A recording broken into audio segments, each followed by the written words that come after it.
नाज़रीन, गुलाब लगारी वेझो ॻोठ रतनू कोली में ताज़नि बरसातुनि सबबि केतिरनि ई ग़रीबनि जा घर ॾे पट पइजी विया आहिनि, जिन वसवारनि खे फौरी वाहर जी अपील कई आहे। पेश आहे फ़कीर अमीन जी ही रिपोर्ट।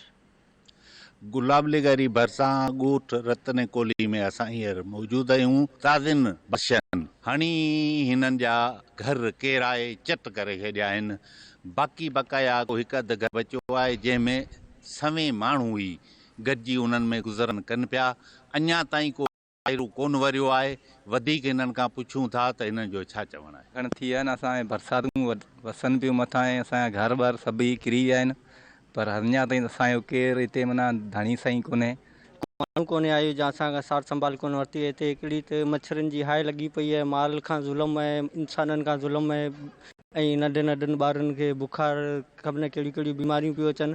हिते हींअर तो असांखे अॼु तक का शइ कोन मिली आहे।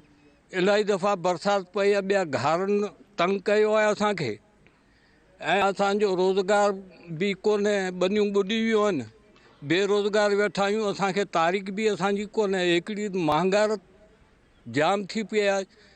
4000 रुपया कणक जो मण थी वियो आहे। किथां असीं खायूं? असांजी को बि पाहवारी नथो करे।